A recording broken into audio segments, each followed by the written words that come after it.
as outras igrejas na área, de morarmos perto da Associação Geral. Sempre temos pastores aqui em nosso meio, né, pessoas importantes que nos dão orgulho de sermos brasileiros também, né? E a mensagem de hoje vai ser transmitida pelo pastor Almir Marrone.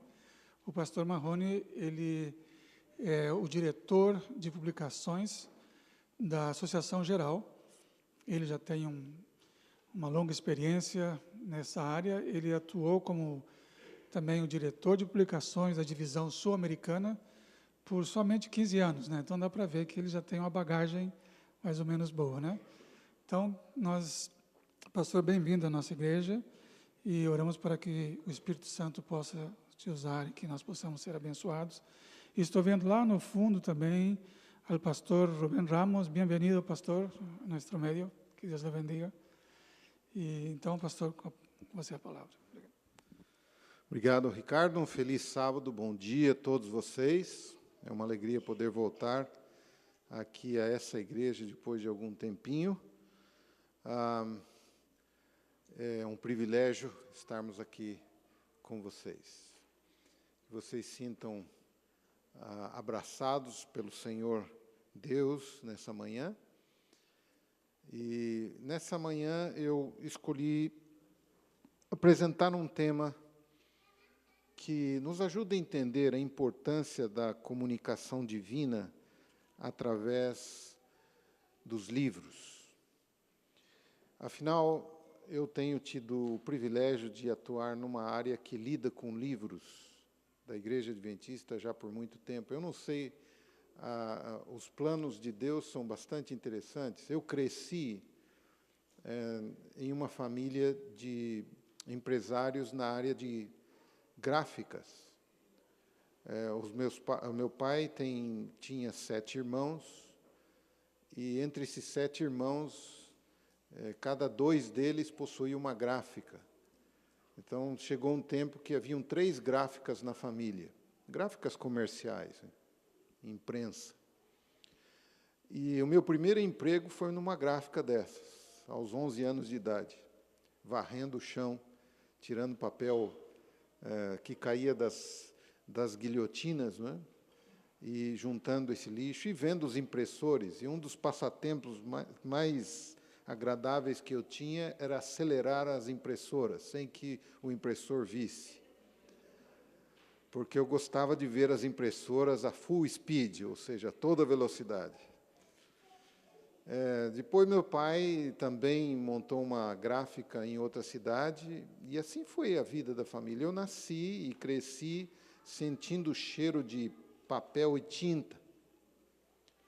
E por uma dessas razões que a gente só entende pela mão de Deus, eu acabei entrando no Ministério de Publicações da Igreja Adventista, pela experiência na área de distribuição dos livros e materiais impressos da igreja.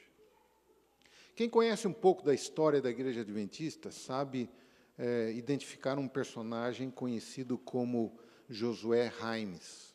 Era o ano de 1838, por aí, e Himes teve um encontro com Guilherme Miller, que pregava sobre o iminente retorno de Jesus.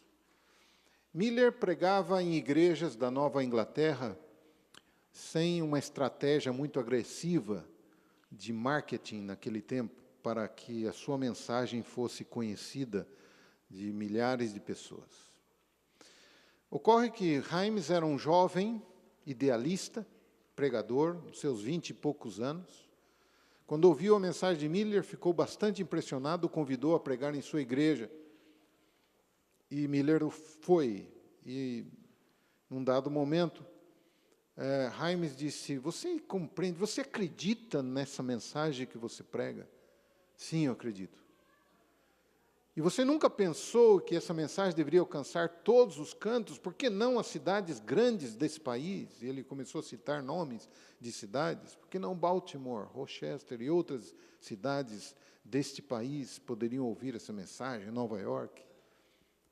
E Miller olhou bem para ele: sim, eu acredito, eu gostaria. E Josué já tinha um plano em mente. Ele disse: você está disposto a entregar tudo o que você crê e entende para essa divulgação? Sim, eu estou. Então, Josué Raimes disse, nós devemos falar em alta voz. Em inglês, ele usou uma expressão, we should speak in thunder tones. Nós deveríamos falar em sons de trovão. Significando que aquela mensagem não poderia ser restrita a uma área geográfica. E assim aconteceu em poucos anos. A mensagem do advento de Cristo foi propagada pela liderança de Josué Raimes, impressa em muitos lugares e divulgada em grandes centros. Os historiadores, entre eles Leroy Frum, afirma que entre 1843 a 44, mais de 6 milhões de peças de literatura foram distribuídas aqui nos Estados Unidos, e a população americana, naquele tempo, a população do país era de 17 milhões, ou seja, uma média de uma publicação, um livro, uma revista, um folheto, para cada 3,4 pessoas. E foi assim que a mensagem de Guilherme Miller impactou a América do Norte. Se não fosse por essa estratégia, a mensagem de Miller não teria sido tão envolvente. Quando surgiu o movimento adventista, pouco tempo depois, uma das primeiras visões que Ellen White teve foi justamente para dar asas a esta ideia, a esta mensagem.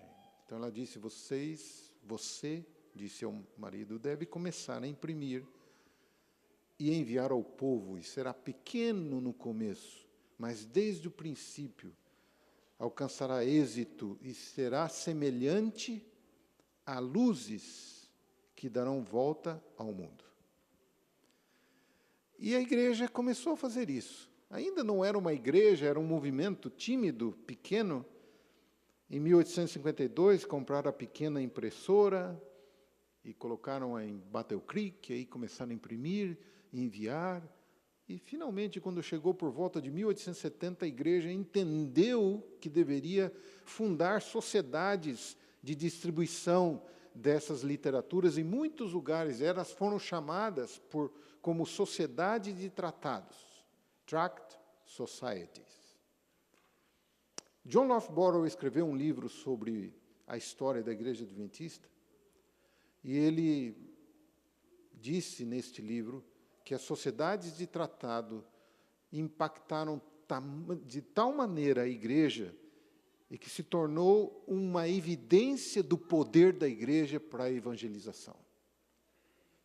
Os historiadores também comentam que a década de 1870 a 1880 foi a década onde a expansão da igreja adventista foi mais marcante. Associada a esta distribuição de literatura, que a igreja abraçara e se envolvera tanto. Bom, nós estamos no século XXI, nós vivemos numa era de comunicação ampla, e aqui está o pastor Williams, que é o nosso guru desta área. Nós temos hoje a comunicação pelo rádio, a comunicação pela televisão, internet, e, ultimamente, usando a internet, as redes sociais, que têm um poder tremendo. A pergunta é, onde estão os livros? São os livros ainda vitais para a pregação do Evangelho? São ainda importantes, como foram, a princípio, no movimento millerita e no movimento adventista ainda, nos seus inícios? E foi importante depois, quando o mundo todo foi alcançado pela mensagem do advento através de pacotes de revistas, folhetos e colportores que deram a volta ao mundo e que levaram a mensagem para vários países, incluindo o Brasil, o nosso país, que tem a sua origem, que podemos traçar a origem da Igreja Adventista, em primeiro lugar, num pacote de revistas que chegou em Itajaí em 1879, depois um colportor que chegou em 1893. A América do Sul toda, praticamente, tem a sua identidade com essa obra a identidade adventista está ligada a esta obra de espalhar literatura. Então, a pergunta é, ainda tem o seu papel hoje? Como esta obra se relaciona a mim, como adventista do sétimo dia? O que eu posso saber e fazer a respeito dela? Antes de entrar no estudo da palavra de Deus dessa manhã, eu quero contar algumas coisas para vocês. Aqui está uma fotografia de um altar de livros. Talvez você já tenha visto uma outra foto, eu não, por um equívoco, talvez falta de lembrança, eu deveria ter colocado um quadro aí, antes dessa. Dos pioneiros, em 1849, orando pelas primeiras publicações adventistas. Ali estava Ellen White, James White e alguns mais, poucas pessoas, 5 ou 6. Eles tinham dobrado 1000, os únicos possíveis 1000 panfletos que eles foram capazes de imprimir, estava no chão da casa. E eles fizeram um círculo, um semicírculo ao redor daquele altar pequenino, de apenas 1000, era tudo que eles podiam. Aliás, era mais do que eles podiam imprimir, porque eles não pagaram, eles pagaram depois. Era mais, mas refletia, atraía a visão de enviar e de que aqueles folhetos pudessem causar uma mudança de vida nas pessoas que eu recebesse. Foi o precursor de todas as publicações da igreja. Então, eu vejo com muita emoção a igreja ao redor do mundo parando para orar em favor de altares, né, que simbolizam milhares e milhares de livros que são circulados, que circulam ao redor do mundo. Nós temos como igreja 63 editoras. E desde o ano de 2007, a igreja tem distribuído o que é conhecido como Livro Missionário do Ano. O que é o Livro Missionário do Ano? É um livro pequeno, eu tenho aqui o do ano 2018, pequeno, poucas páginas, que tem uma mensagem bastante pontual e destinada ao público em geral, para atrair as pessoas para a mensagem. Geralmente o livro missionário ele tem alguns endereços para que os interessados possam contactar a igreja e receber mais informação. Então, esse projeto do Livro Missionário do Ano, desde 2007 até agora, já espalhou ao redor de 500 milhões de livros no mundo. Esse livro, ele traz para a igreja uma experiência única. E quem vem do Brasil e da América do Sul sabe bem disso. Em que todos participam, as crianças, os jovens, os adultos, os idosos, todos saem às ruas para distribuir. Então, há um fenômeno de engajamento, talvez maior do que qualquer outra atividade missionária. Não há uma atividade missionária na igreja em que haja tanto engajamento como na distribuição do livro missionário. Especialmente na América do Sul, América Central e alguns outros países da África e Ásia. O engajamento é impressionante. E a quantidade também é impressionante. No Brasil, nosso país, essa proporção já chega a um livro para cada 1,7 pessoas, nesses anos todos. Então, nós estamos avançando ao ponto de passar daquela ideia de entregar um livro equivalente a cada casa, que já foi alcançada, mas um livro equivalente a cada pessoa. Em pouco tempo isso chegará. Bom, o que isso significa? Significa muitos mais recebendo a mensagem e não a recebendo de forma passageira. Eles recebem algo que poderá permanecer em suas mãos e poderá falar várias vezes e não se desviar do propósito daquilo que foram escritos. Ou seja, os livros, eles contêm, eles retêm uma mensagem por vários e vários anos, e podem alcançar mais do que uma pessoa cada livro. Bom, nós tivemos uma oportunidade, há um tempo atrás, de ver a igreja toda engajada nesse programa. A igreja, eu digo, a liderança da Igreja Mundial engajada. Creio que o pastor Williams está nessa foto aí. ou numa delas. A liderança da igreja distribuindo livros ao redor, ou nos bairros que estão ao redor da Associação Geral. Isso foi um sábado, que está o pastor Wilson, acompanhado de uma jovem. Ele tem em suas mãos alguns folhetos e ela tem o livro Missionário do Ano. Apenas para simbolizar o que vem acontecido no mundo. Um exemplo dessa paixão pela distribuição de livros, eu trago da China. Essa é uma editora que está em Taiwan, uma pequenina editora. Aqui sobre a mesa que vocês veem nessa foto, existem vários livros impressos em chinês.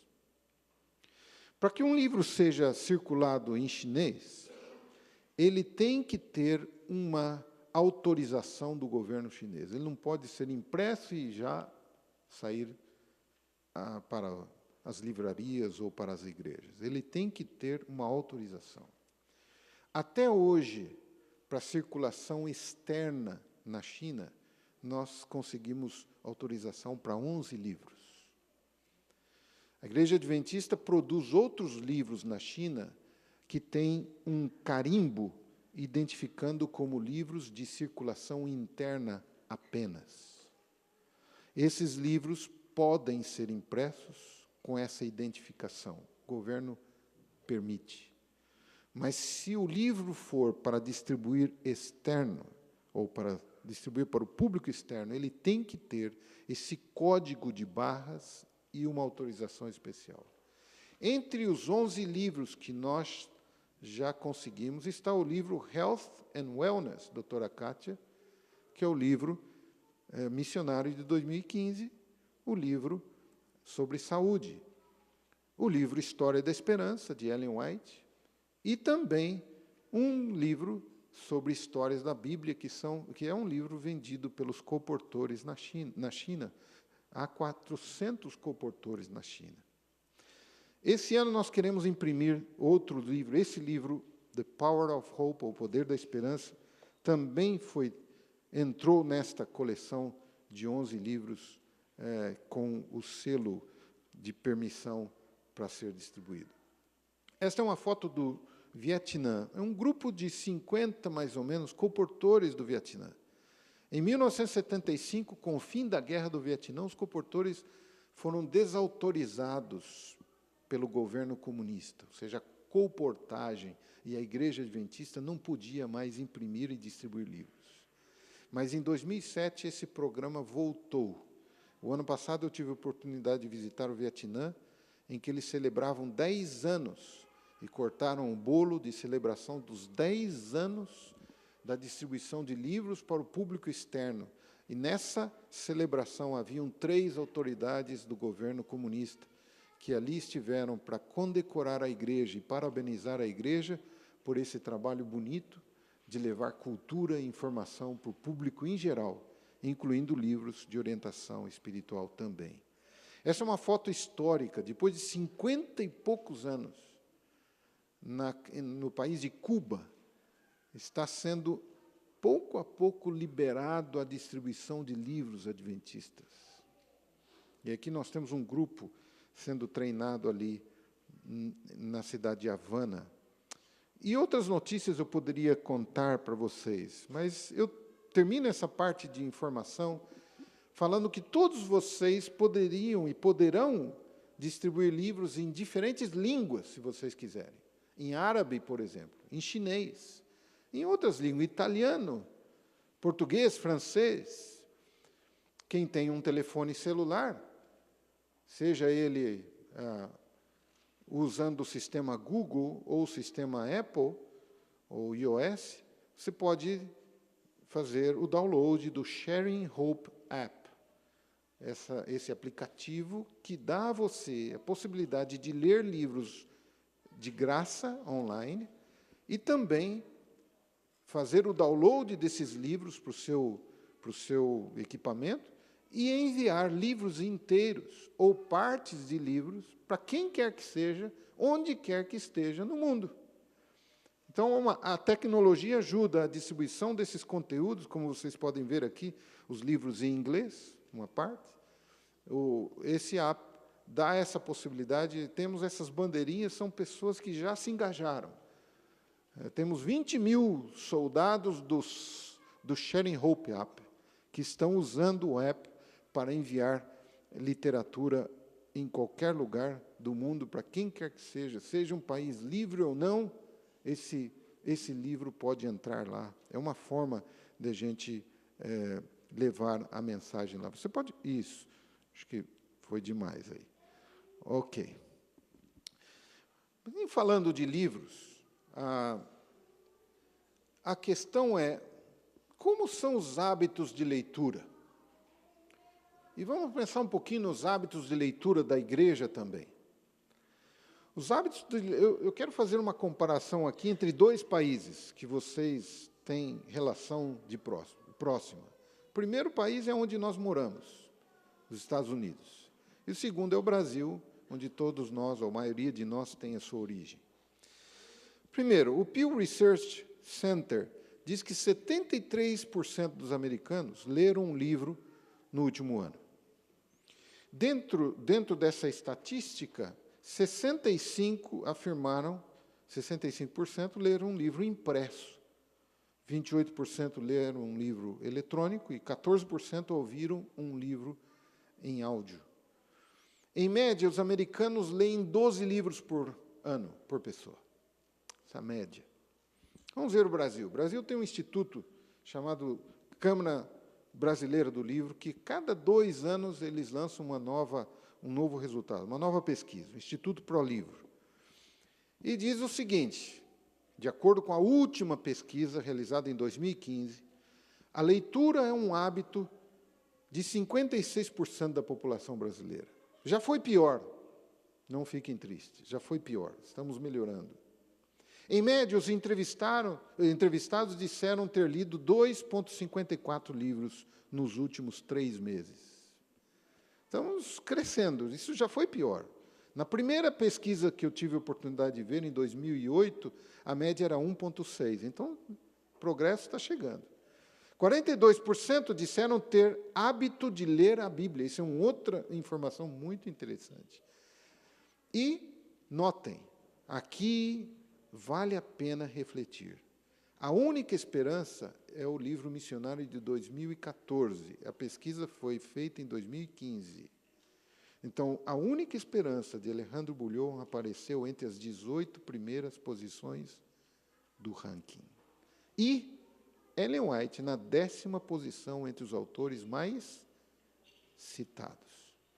O curioso é que essa pesquisa do Instituto ProLivro, ao perguntar títulos de livros, muitos que respondiam à pesquisa, eles falavam assim, eu estou lendo o livro da esperança. Porque desde 2009, os livros missionários da igreja no Brasil têm um segundo título, um segundo nome, Esperança. Sinais de esperança, tempo de esperança, ainda há esperança, a grande esperança, a única esperança, viva com esperança. Esses são títulos de livros que cada ano são lançados lá. São temas diferentes, mas a palavra esperança está lá em todos eles. E a população vai recebendo esses livros a cada ano. Às vezes, alguém recebe num ano, no ano seguinte recebe outro, alguns já estão fazendo uma coleção de livros adventistas, porque 16 milhões de livros são espalhados por ano no Brasil pela igreja. E isto é alguma coisa. A cada ano, 16 milhões de livros são colocados na rua. E muitas dessas distribuições as nossas igrejas fazem de forma sistemática e organizada, com território e mapa na mão. Então, há casas que recebem um ano, no outro ano recebem de novo, no outro ano recebem de novo, no outro ano recebem de novo. A mensagem vem chegando gota a gota, ano a ano. E uma pesquisa que é feita por um instituto de fora chega e pergunta, quais são os livros que você está lendo? Ah, estou lendo o livro da Esperança. E aparecem 2 autores aí, adventistas, Alejandro Bulhon e Ellen White. Não é em vão. Eu pergunto a vocês, se a igreja não estivesse fazendo isso, apareceriam esses livros numa pesquisa espontânea sobre hábitos de leitura? Não. Então, a pergunta é, os livros ainda são importantes? São. ainda tem um papel a cumprir na igreja? Tem, com certeza. Para isso, a Igreja Adventista recebeu esse desafio há bastante tempo, de imprimir e enviar. Eu quero, nesses momentos que restam, abrir a Bíblia com vocês. Abra sua Bíblia. Vamos abrir em 2 Reis, capítulo 22. Abra lá no versículo 8 de 2 Reis 22. Nós vamos voltar a estudar a história de um personagem conhecido do Antigo Testamento, Josias. É um personagem impressionante. Sua história é rica, se você avaliar e estudar a sua origem. A história é rica se você ver sob a perspectiva de prognóstico de sua vida futura, olhando do ponto de partida do seu início de governo como rei, aos 8 anos de idade. A história impressiona quando você vê os passos que ele deu para purificar a terra de Judá e Israel. A história é impressionante quando você vê a reforma que foi promovida por ele durante o seu reinado. Mas eu começo a história, não por onde a história começou, mas, quem sabe, por onde a história teve um ponto decisivo. No capítulo 22, versículo 8, diz, na segunda parte, achei o livro da lei na casa do Senhor.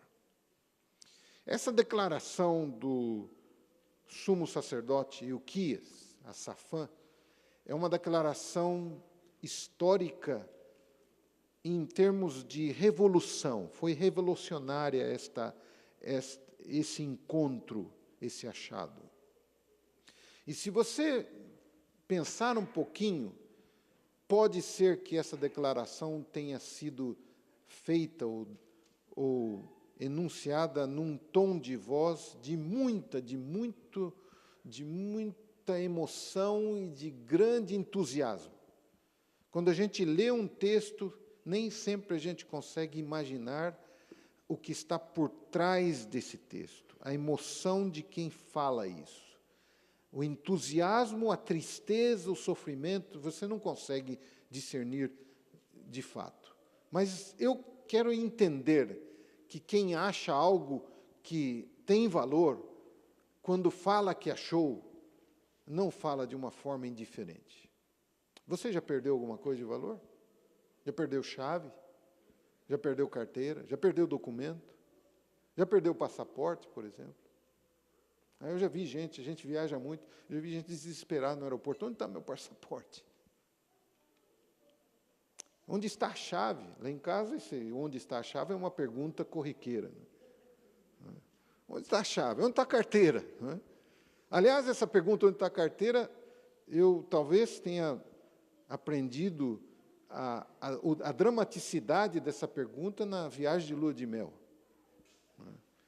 Quando a gente foi lá para um restaurante legal, nos primeiros dias da viagem, eu queria impressionar a esposa, vamos comer vamos num restaurante legal. E fomos lá, fomos bem servidos, a conta veio, não era tão baratinho assim, e eu comecei a procurar a carteira. E você já imagina, né? E procura aqui, procura lá, e não achava a carteira de jeito nenhum. E o garçom viu, já começou a ficar preocupado. A Williane me olhou e falou assim, deixa que eu pago.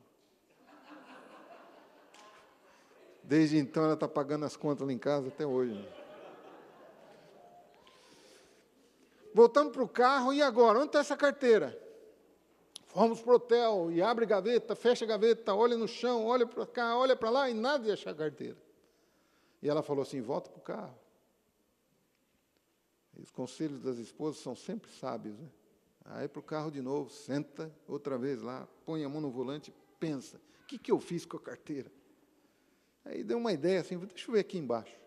Aí fiz assim, quando coloquei a mão lá embaixo, lá estava a carteira. E estava cheia, porque a gente saiu direto da festa, do casamento, tinha ganhado alguns presentes em forma de bilhetes, e estavam dentro da carteira. Sabem, eu entendi ali como teria sido o anúncio desse achado.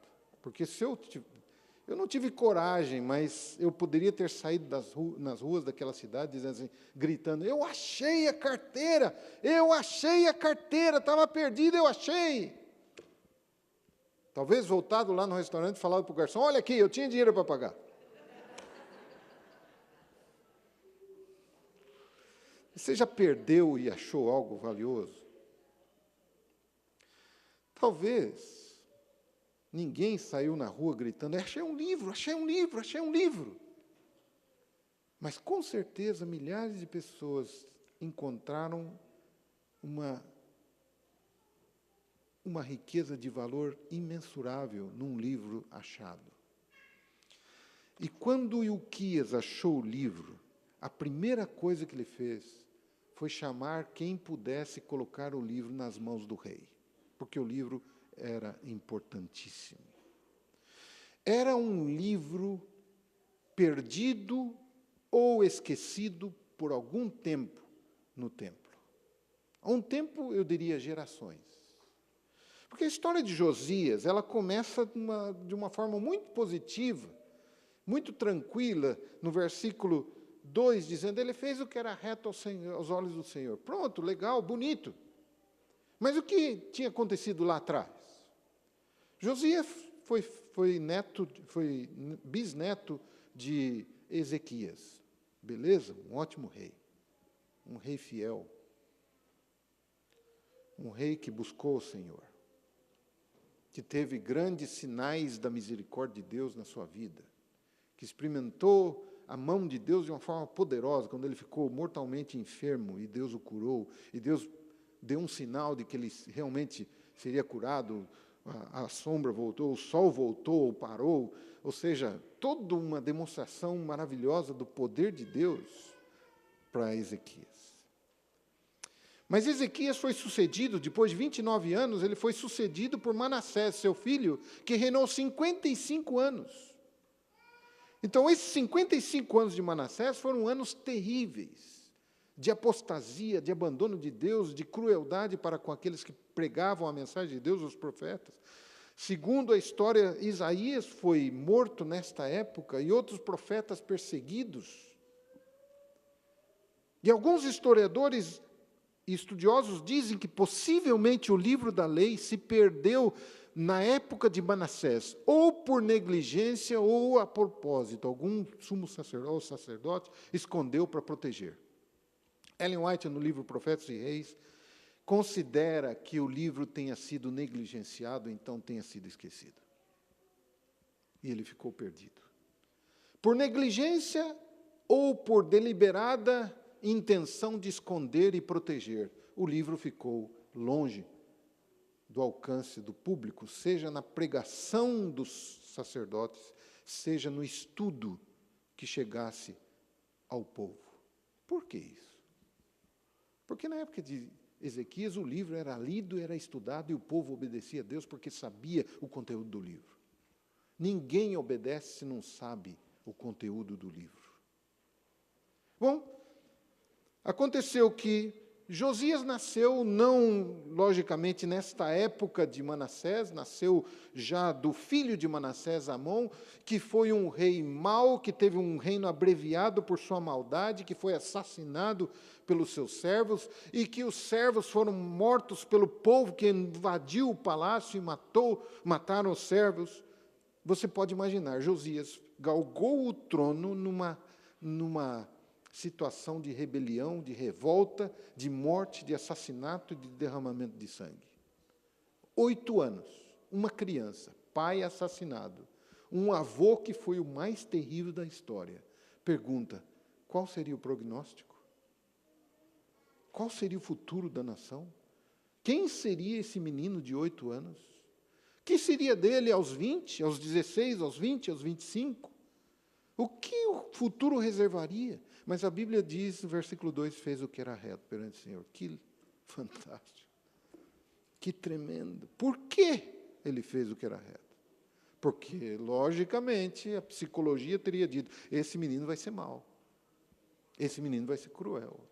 Esse menino não vai crescer nos caminhos de Deus, de jeito nenhum. Não há como.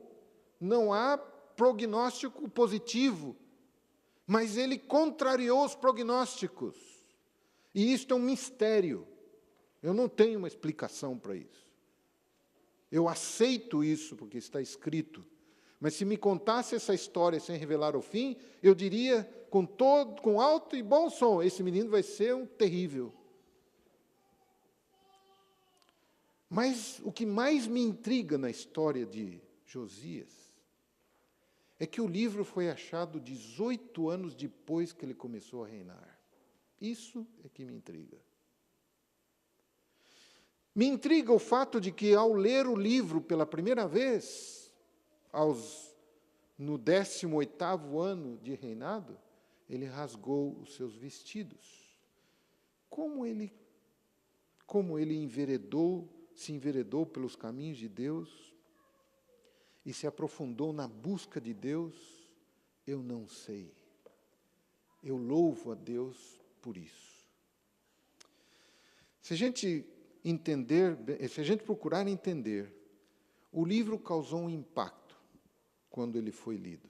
Primeira reação foi rasgar os vestidos. Primeira coisa. Ellen White diz que ele ficou profundamente impressionado porque ele tinha ouvido pela primeira vez. Isso mostra que o livro não era conhecido. A mensagem, tenha sido ela uma mensagem confortadora ou desafiadora, a mensagem era desconhecida. A gente sabe que era uma mensagem mais desafiadora que confortadora. Por que desafiadora? Porque era um livro profético. É um livro que dizia claramente os resultados da desobediência. Mostrava o que Israel colheria se não seguisse os caminhos de Deus. Claramente, era o livro de Deuteronômio. Então Josias ficou tão chocado porque ele identificou em poucas palavras que ele ouviu, ele identificou a situação de Israel e de Judá conforme era. Ele teve o panorama bem claro. Ele era lúcido. E ele diz o seguinte: vão e procurem uma profetisa e perguntem mais sobre esse conteúdo. Porque o que acontece quando uma pessoa encontra a mensagem? Geralmente, quando essa pessoa encontra ou recebe um livro, ela não fica satisfeita só com aquilo que recebeu. Ela vai por mais. E Josias foi por mais. Ele ficou profundamente impressionado, profundamente entristecido, rasgou suas roupas. Ellen White comenta no livro Profetas e Reis que aquilo foi um ato de arrependimento coletivo.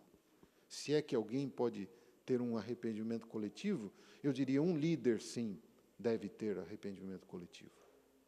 Um líder se sente responsável por sua equipe, por seu país, por sua igreja. Um líder não pode dormir tranquilamente se a sua comunidade está se desviando do Senhor. E Josias tinha esse princípio da verdadeira liderança no coração. Por isso ele rasga, não porque ele fora um desviado, não porque ele... Pelo contrário, Josias é um fenômeno de todos os prognósticos rompidos, é um fenômeno incompreensível da psicologia. Josias é um caso raro a ser estudado. Josias não se arrependeu por ele se arrependeu pelo povo. Ele pede mais informações. Seus servos vão e buscam uma mulher, e essa mulher dá o veredito, e ela, no capítulo 22, 13, ela fala o que ia acontecer, realmente confirma tudo o que estava escrito no livro.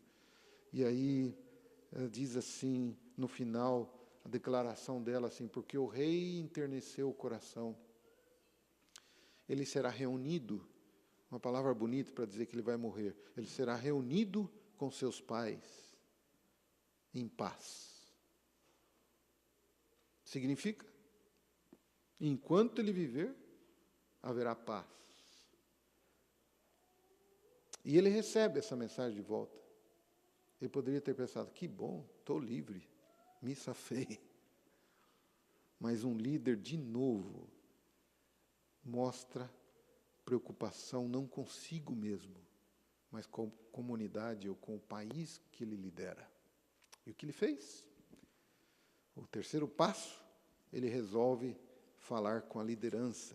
Capítulo 23, deu ordens para que trouxesse os anciãos de Jerusalém e Judá. E eles se ajuntaram, versículo 1 diz que se ajuntaram todos eles. E ele falou com eles, versículo 2, e todos vieram. E notem que ao ele falar, ele estende um convite. Ele começa pelos anciãos, depois chama todo o povo, e o versículo 2 diz que todos vieram, desde os menores ou os menos importantes até os mais importantes, vieram os sacerdotes, vieram os profetas, vieram todo o povo, do menor até o maior. E ele leu para o povo o conteúdo do livro, ele mesmo leu o livro, as palavras do livro. E o quinto passo, versículo 3, diz que ele fez uma aliança. Ele propôs uma aliança. Após ler, após com toda a energia, ele dizer da situação, do futuro, das condições, revelar a profecia, contar toda a história, ele fala, agora nos resta escolher. Vamos seguir a Deus ou não vamos seguir? E a Bíblia diz no versículo 3 que todo o povo, no finalzinho do versículo 3, todo o povo fez o quê? Uniu, ou anuiu, concordou com a aliança. A história de Josias é bem breve. Mas quando eu olho para esses 5 pontos aqui, eu vejo a minha história. Eu vejo a sua história. Eu vejo a história de muita gente. A história que começa no conhecimento da mensagem da verdade e que a semente produz um desejo de mudança de vida. A história que começa no conhecimento, passa pelo arrependimento, pela busca e pela decisão e pela ação. É isso que nós precisamos como igreja. Conhecer, entender, desejar o melhor e agir para o melhor em nossa vida. Esse é o ciclo completo da mensagem de Deus. Deus não dá uma mensagem para que não produza esse ciclo. Quando Deus pediu para Jeremias depois escrever, e não foi muito tempo depois disso, poderia ficar falando dessa história aqui muito tempo para vocês, mas é uma história rica. Pouco mais de 16 anos depois, Jeremias tinha que enfrentar o filho de Josias. Porque o filho de Josias desviou, Josias já estava morto, e Deus diz assim, olha, escreva e envie, porque talvez o povo, ele fala dessa forma, capítulo 36, versículo 2, talvez o povo receba, entenda, leia e se arrependa, e eu perdoe. O ciclo aqui. Quando Deus pede para a gente entender ou ler o livro, Ele está pensando no ciclo completo.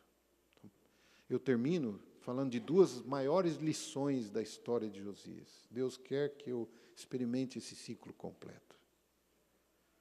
Que eu receba a mensagem, que eu me arrependa, que eu decida por um novo caminho e que eu vá por esse caminho. Deus espera isso. Segunda lição, entendendo a importância desse caminho, Deus espera que eu compartilhe essa mensagem. E aí entra os livros outra vez.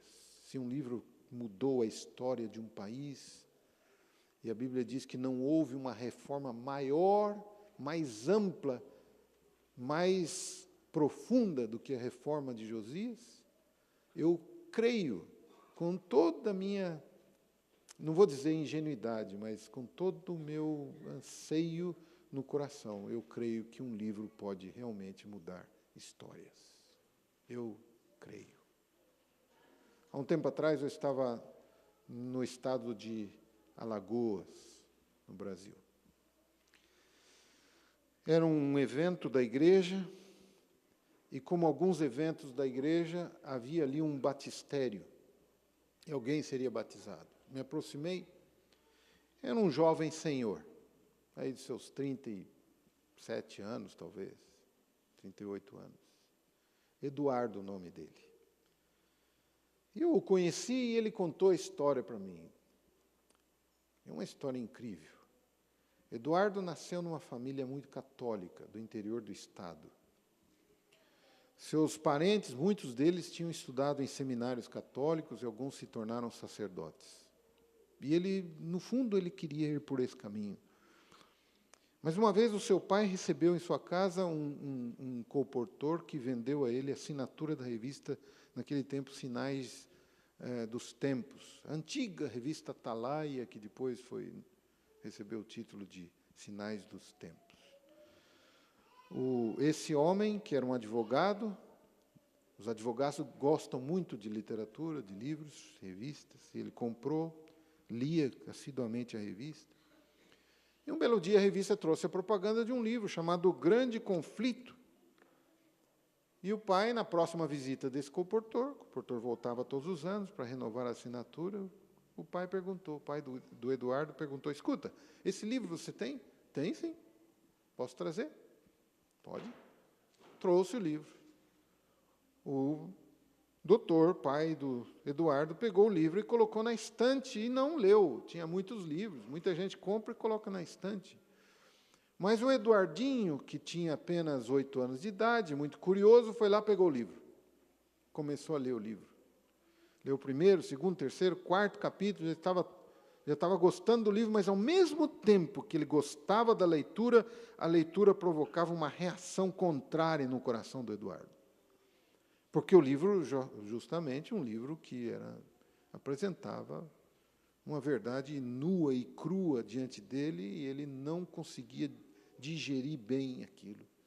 Ele, movido por esse conflito de amor e ódio, ele tomou o livro, foi para o quintal, abriu um buraco no jardim, tirou a grama, abriu um buraco, picou o livro ali, queimou e enterrou. E não falou nada para o pai. Ficou quietinho. Tempo depois ele foi para o seminário. E um belo dia, o pai deu falta do livro. Falou, o que aconteceu? Será que eu emprestei? Aí o colportor veio de novo. Você podia trazer um outro livro daquele, porque eu comprei, não sei, devo ter emprestado, desapareceu, eu quero o livro de novo. O pai não tinha lido o livro. O livro estava na estante, ele nunca tinha pego, mas ele olhou, cadê aquele livro? Não está, quero de novo. O colportor trouxe, colocou no mesmo lugar. Chegaram as férias, o Eduardo voltou do seminário, olhando pela estante, olhou lá o livro. Falou, não é possível. O livro aí de novo. Nem perguntou para o pai, porque ele não queria se condenar. O pai disse, lógico, aliás, ele pegou o livro e falou, deixa eu ler de novo, do ponto que parou. Porque alguma coisa havia atraído a atenção dele. Ele começou a ler de novo. E algumas páginas na frente, o conflito veio outra vez. Amor e ódio. Afinal, ele estava num seminário católico.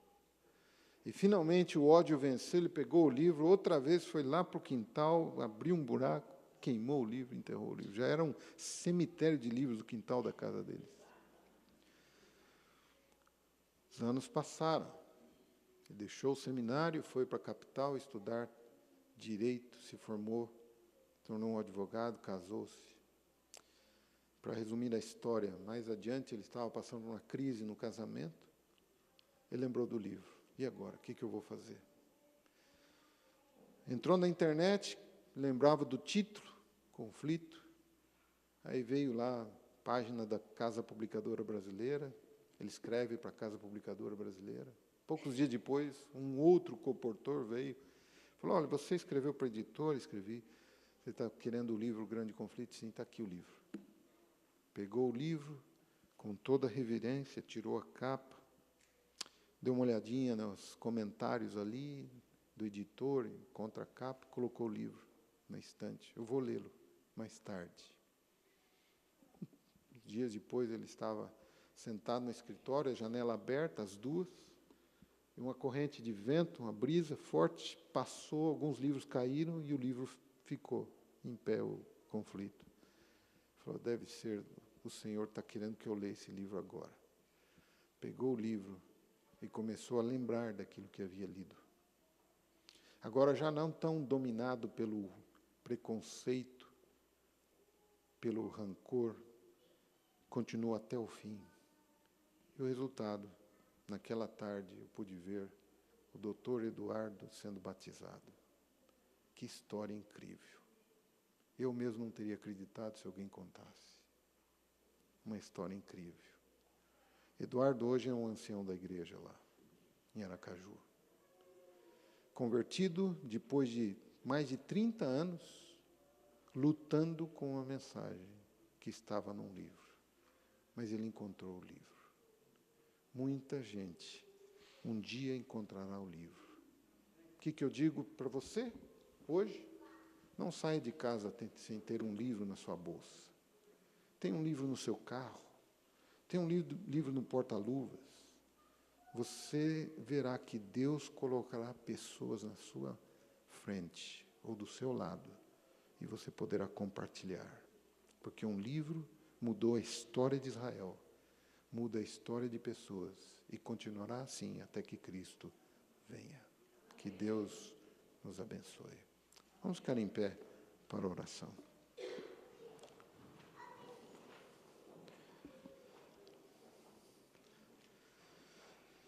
Eterno e bom Deus, nós te agradecemos pelo cuidado que tu tens com a tua palavra e com as pessoas.